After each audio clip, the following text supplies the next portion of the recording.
본문을 말씀드리고 함께 읽어보도록 하겠습니다. 오늘 설교를 위해서 우리가 함께 읽어볼 본문은 욥기 23장 10절이 되겠습니다. 욥기 23장 10절을 다 같이 한 목소리로 읽어보도록 하겠습니다. 그러나 내가 가는 길을 그가 아시나니 그가 나를 단련하신 후에는 내가 순금같이 되어 나오리라. 아멘.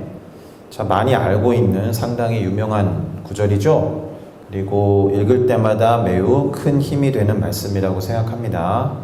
욥이 우리가 오늘 살펴보게 될 욥기 22장부터 24장 사이에서 고백한 말 중에 하나입니다.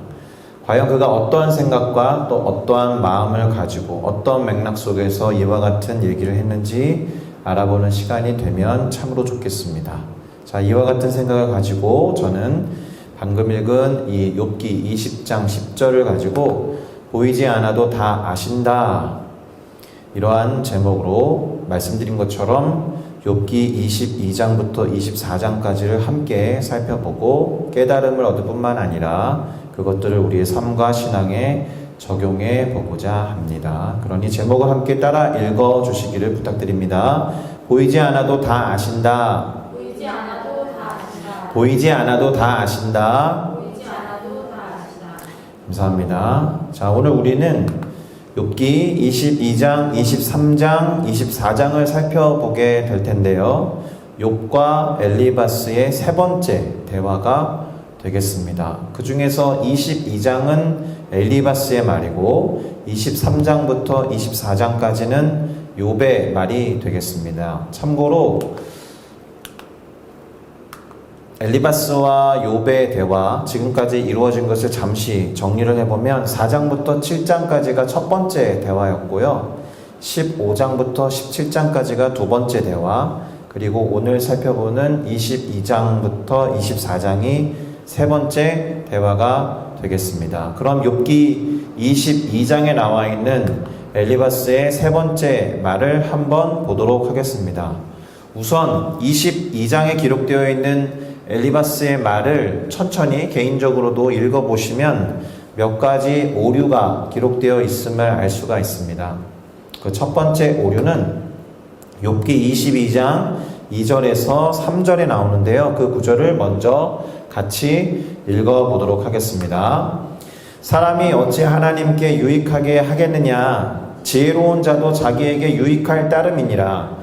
네가 의로운들 전능자에게 무슨 기쁨이 있겠으며 네 행위가 온전한들 그에게 무슨 이익이 되겠느냐? 자, 어떤 부분이 오류라고 느껴지시나요? 우선 그가 한 말을 정리를 조금 해보면 사람이 하나님께 유익하지 않다. 지혜로운 자라고 할지라도 자기에게 유익할 뿐 하나님께 유익한 것은 아니다. 사람, 그리고 지금 이 얘기를 듣고 있는 특별히 욥의 의로움도 전능하신 하나님께 기쁨이 될 수 없다.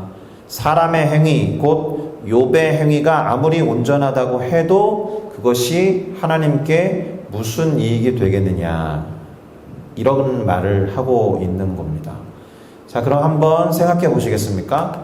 하나님은 우리의 지혜와 의로움 그리고 행위의 온전함을 기뻐하지 아니하실까? 완벽하지는 못해도 지혜롭고자 노력하는 것이나 또 그 행위에 있어서 온전하고자 하고 의롭고자 하는 것을 하나님이 기뻐하지 않으시겠느냐, 이런 질문입니다. 어떻게 생각하십니까?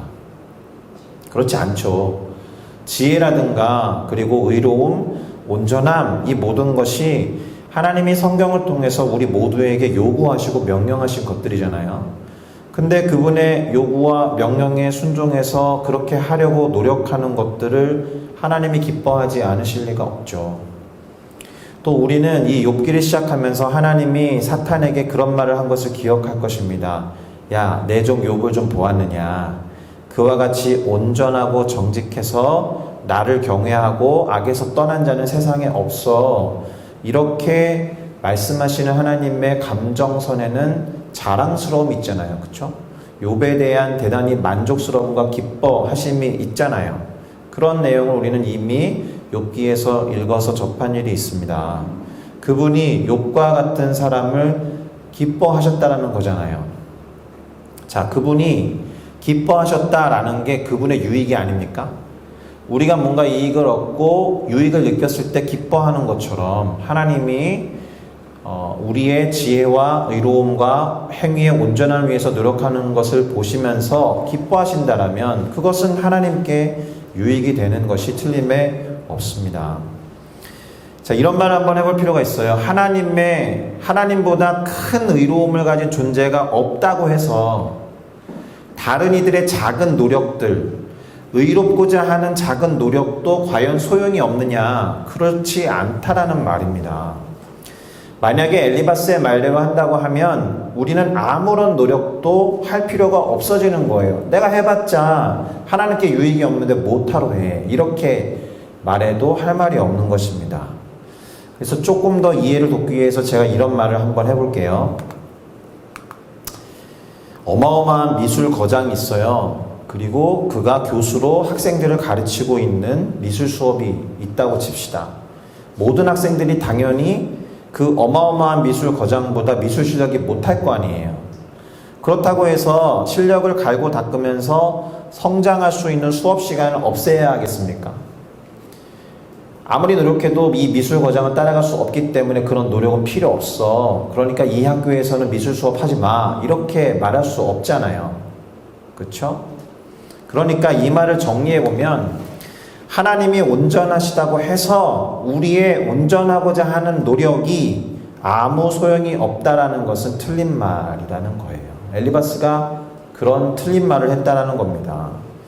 제가 확신하건대, 그리고 제가 믿는 하나님 앞에 믿음을 고백하건대 우리의 그러한 노력을 하나님은 기뻐하시는 줄로 믿습니다. 할렐루야. 이것이 엘리바스의 첫 번째 오류였습니다. 그러니까 이런 방식으로 욥의 온전함과 욥의 의로움과 욥의 지혜로움을 공격하는 수단으로 사용한 거예요.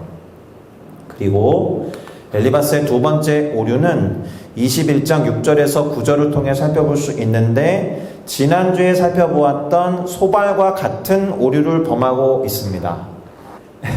기억나실 거라고 생각합니다. 무슨 말이냐 하면 일단 6절부터 9절을 한번 읽어보겠습니다. 까닭 없이 형제를 볼모로 잡으며 헐벗은 자의 의복을 벗기며 목마른 자에게 물을 마시게 하지 아니하며 줄인 자에게 음식을 주지 아니하였구나. 권세 있는 자는 토지를 얻고 존귀한 자는 거기에서 사는구나. 너는 과부를 빈손으로 돌려보내며 고아의 팔을 꺾는구나. 자, 소발과 같은 오류를 범하고 있다라는 말은 무슨 뜻이냐 하면 욥이 하지도 않은 일로 그를 정죄하면서 그로 인해서 지금 너는 심판을 받고 있는 거야 라고 판단하고 단정하고 있다라는 말이에요. 우리는 잘 알고 있지 않습니까? 욥이 형제를 볼모로 잡은 일이 없다는 것을 알고 있어요. 헐벗은 자의 옷을 벗긴 적도 없고요. 그리고 목마른 자에게 물을 마시게 하지 않았다라는 그런 구절을 본 적도 없습니다. 줄인 자에게 음식을 주지 않았다는 기록도 없고요. 또 과부를 빈손으로 돌려보내면서 고아의 팔을 꺾었다라는 내용을 욥기에서 접한 일이 없습니다. 다시 말하면 욥이 이와 같은 일을 한 적이 없다는 말입니다. 그런데 이런 식으로 엘리바스도 소발과 같이 욥이 하지도 않은 일을 가지고 그를 죄인 또는 악인이라고 정죄하면서 그가 당하고 있는 고난이 그가 행한 잘못에 대해서 징계와 심판을 받고 있는 것이다. 이렇게 말하고 있다라는 것이 두 번째 오류다라는 겁니다. 그래서 그는 그 다음 구절 욥기 22장 10절부터 11절까지 다음과 같이 말합니다. 그러므로 올무들이 너를 둘러있고 두려움이 갑자기 너를 엄습하며 어두움이 너로 하여금 보지 못하게 하고 홍수가 너를 덮느니라. 근거가 없으면서 판단을 내리고 있는 오류 끝에 욥이 이러한 일을 당하는 것은 당연한 거야 이렇게 판단하고 있다는 거예요. 마지막으로 엘리바스의 세 번째 오류는 욥과 하나님 사이의 관계를 판단하고 있습니다. 12절과 14절을 통해서 알 수 있는데 하나님과 욥 사이가 어떤지 함부로 판단을 내리고 있다는 거예요. 일단 욥기 22장 12절에서 14절을 읽어보도록 하겠습니다. 하나님은 높은 하늘에 계시지 아니하냐? 보라, 우두머리 별이 얼마나 높은가? 그러나 네 말은 하나님이 무엇을 아시며 흑암 중에서 어찌 심판하실 수 있으랴? 빽빽한 구름이 그를 가린즉 그가 보지 못하시고 둥근 하늘을 거니실 뿐이라 하는구나. 자, 엘리바스는 하나님이 높은 하늘에 계시고 우두머리 별 위에서 다스린다라는 말을 하지만 욥은 그렇게 이야기하지 않는다라는 거예요. 그래서 마치 욥이 하나님이 멀게 느껴진다는 말을 한 것처럼 이야기하는데 그가 하나님과의 사이가 원만하지 않고 좋지 않다는 식으로 말을 하고 있는 겁니다. 그래서 엘리바스는 욥에게 네가 하나님과 화목해야 돼 라는 이야기를 하면서 그 화목을 했을 때 얻게 되는 유익을 말하면서 화목을 권장하는 말을 한다는 거예요. 이 말은 하나님과 욥 너는 화목하지 않으니까 네가 그렇게 함부로 하나님에 대해서 말하는 거니까 하나님과 화목을 한다면 너는 이런 유익을 얻을 수 있어 라고 22장의 나머지 부분 21절부터 30절까지 그 이야기를 하고 있습니다. 정리를 하면 너는 하나님과 화목해라. 그러면 복이 임할 거야. 하나님의 가르침을 받고 그 말씀을 마음에 두어서 그분에게 돌아가 봐. 그러면 다시 지음을 받을 수 있고 너의 집안이 불의를 멀리하게 될 수 있어. 금은보화를 티끌이나 돌처럼 여겨봐. 그러면 하나님이 너의 금은보화가 되실 수 있어. 이렇게 말한다라는 거예요. 자, 사실은 이러한 권면 자체가 틀린 말은 아닙니다. 매주 반복되는 이야기지만 이 엘리바스나 소발이나 빌닷과 같은 친구들의 말 속에 그렇게 틀린 말이 많은 건 아니에요. 하나님에 대해서 갖고 있는 지식과 지혜가 틀리지는 않습니다. 그것의 적용과 판단이 조금 다를 뿐이죠. 하나님과 화목하는 것, 그리고 그분의 교훈과 가르침과 말씀을 마음에 담는 것, 당연히 이런 일들을 우리 안에서 권장하고 서로 권면해야 하는 일들이죠. 대단히 중요한 일입니다. 그렇게 할 때에 누리는 유익에 대해서도 틀리지 않을 것입니다. 다만 앞서 말씀드렸듯이 문제가 되는 것은 욥이 하나님과 화목하지 않다라고 근거 없이 단정을 내리고 바라보는 그의 판단과 시선이 틀렸다라는 말입니다. 엘리바스가 범하고 있는 세 가지 오류에 대해서 말씀을 드렸는데 그럼 이제 간단하게 이에 대해서 욥이 어떻게 응답을 하고 있는지 한번 보도록 하겠습니다. 앞서 말씀드린 바와 같이 욥기 23장과 24장이 엘리바스의 이 세 번째 말에 대한 욥의 응답을 기록하고 있어요. 욥은 우선 하나님이 내 말을 들으실 거야 라고 말합니다. 왜 이런 말을 먼저 꺼냈을까요?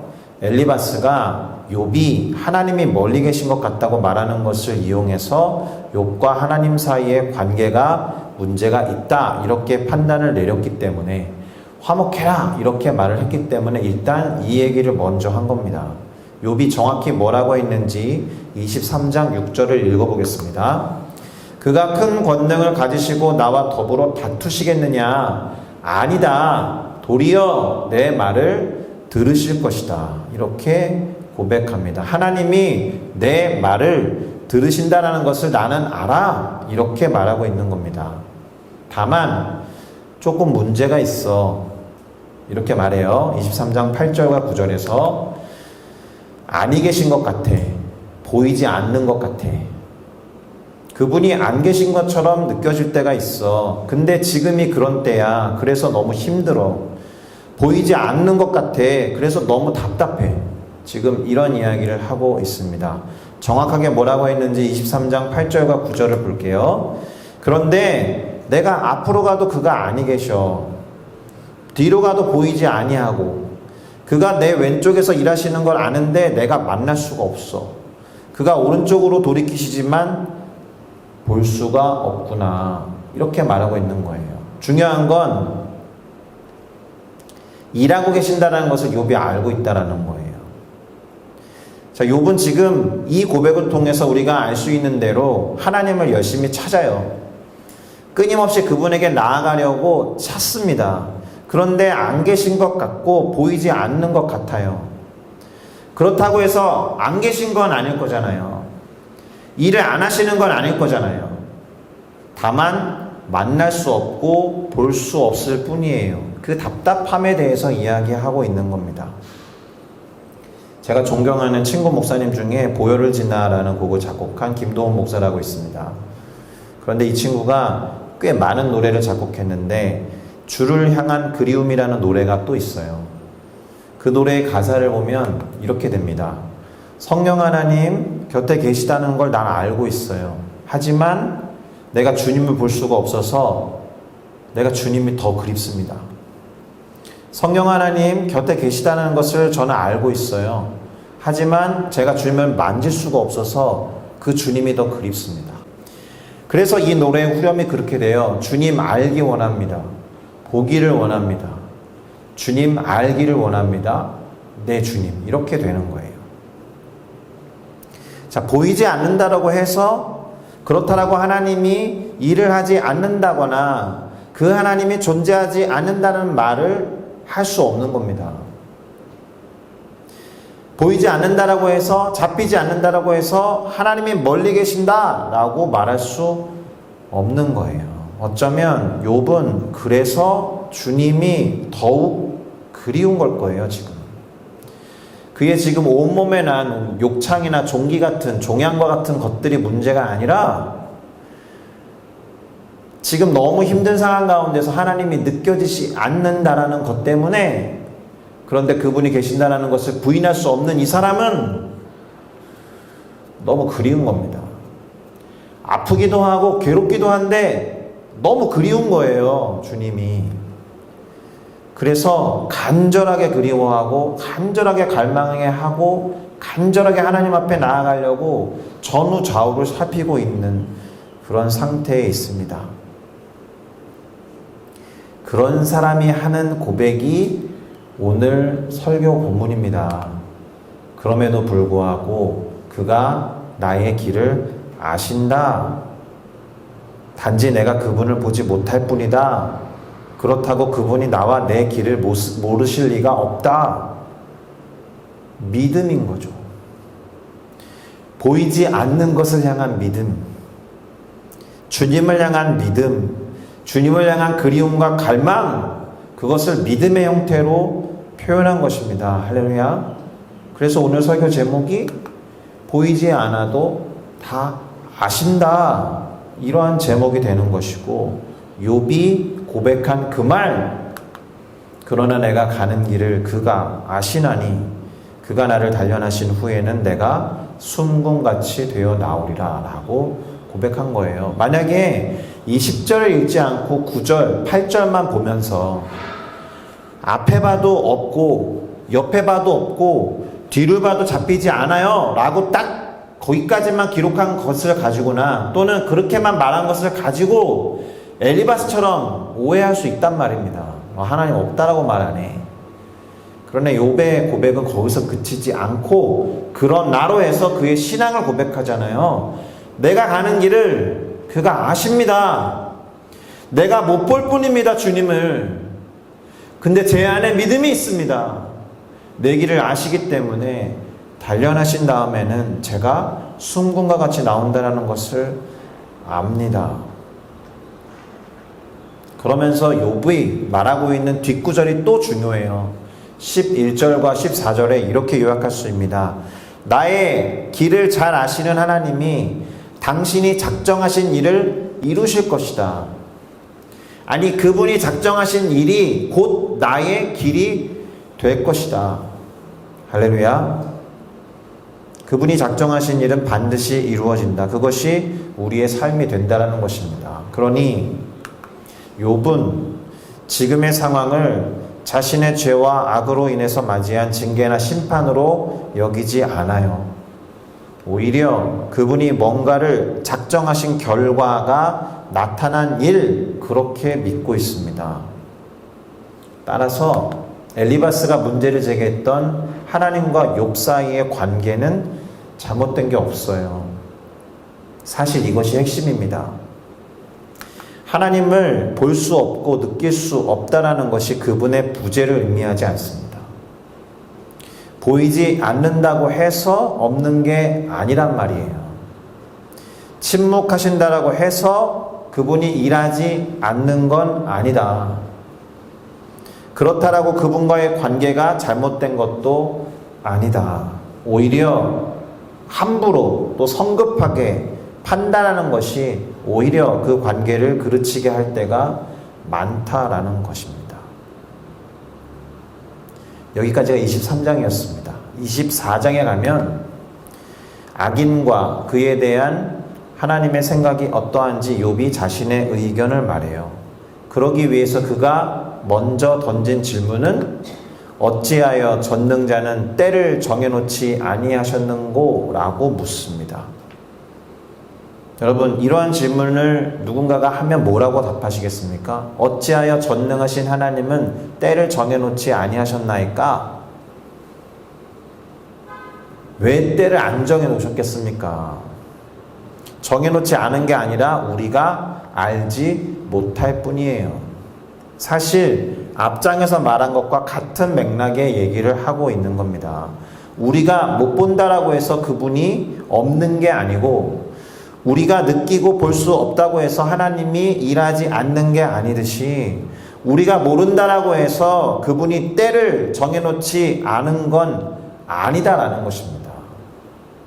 근데 우리가 이와 같은 질문을 던질 때가 제법 많이 있죠. 도대체 그때는 언제인 거야? 때를 정해놓으신 건 맞는 거야? 뭐 이렇게 우리의 삶에 이와 같은 질문을 던질 때가 제법 많다라는 거예요. 다 알 수 없기 때문에.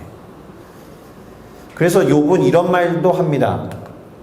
성중에서 죽어가는 사람들이 신음하며 상한 자가 부르짖으나 하나님이 그들의 참상을 보지 아니하시느니라. 물음표는 제가 붙여놓은 겁니다.